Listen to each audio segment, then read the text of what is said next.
everyone, how are you? I hope you're good. This video is a little bit late, so I do apologize. Normally I have my wrap-ups or recent reads up.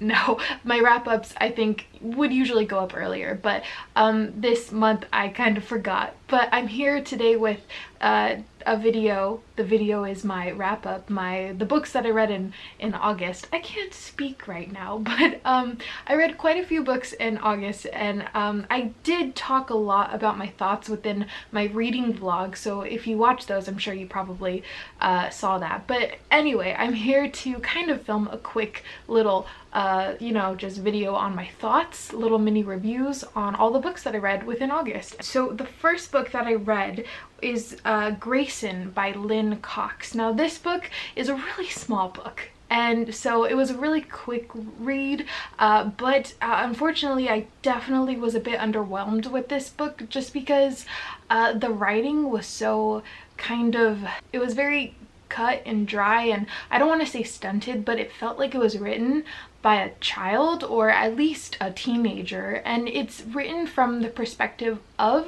a teenager, a girl who has a encounter with a whale, a baby whale that is separated from its mother, and she's out swimming and she's trying to stay with this whale while the whale is following her, but she's also trying to get the whale back to its mother, and she's being helped along the way. And it's a true story, and the story itself is really heartwarming and charming, but just the writing itself made it everything so disconnected and just made you not really care. You read it and you're just kind of yawning because it's kind of a bore, but I do think the story in and of itself is a really beautiful one, and I think it's so heartwarming how she was able to help this whale return to its mother.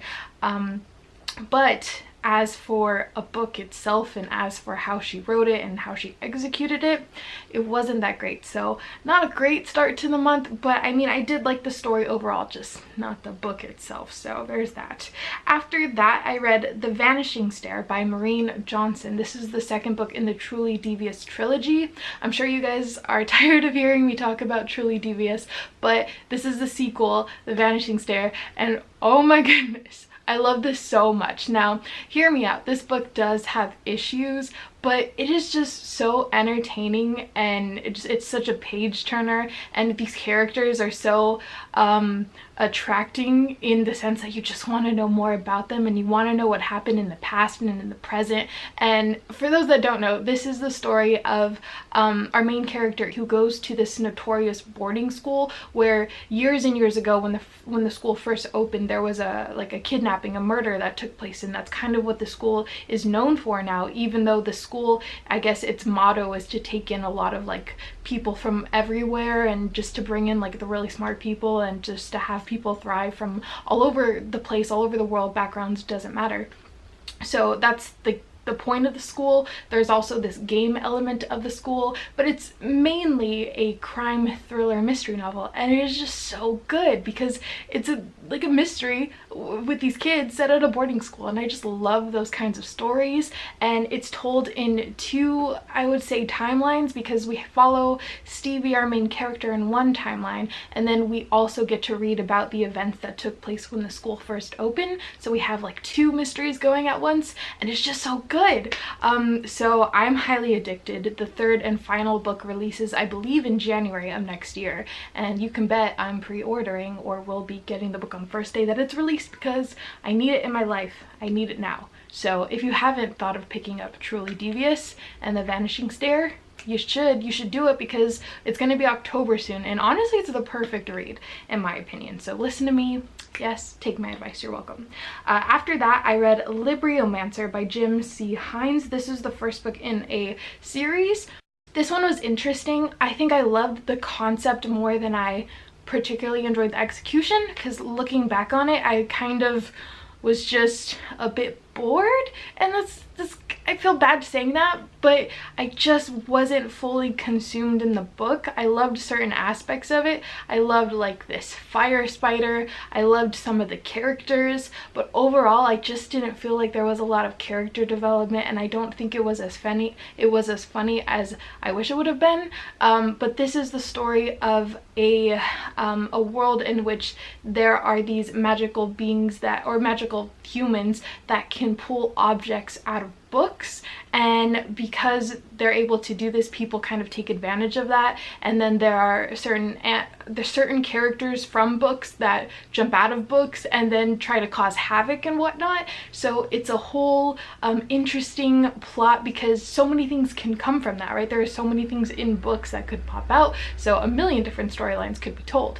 But I just thought that it just wasn't written well enough for me, and I was kind of bored, unfortunately. I love that it featured books, and I love that it referenced so many different books. It referenced a lot, and I really enjoyed that. But overall, it was just, I would give it like a solid 3 stars. Like, it was entertaining enough, but not good enough to where I think I would continue the series. So it's one of those. But I think a lot of other people will definitely like it. So I read that, and then after that I read the second book in the Ruby Red trilogy called Sapphire Blue by Kerstin Gier. This is basically just a filler book in the trilogy. It is such a filler book. Like, I feel like nothing happened within this book until like the last 50 pages.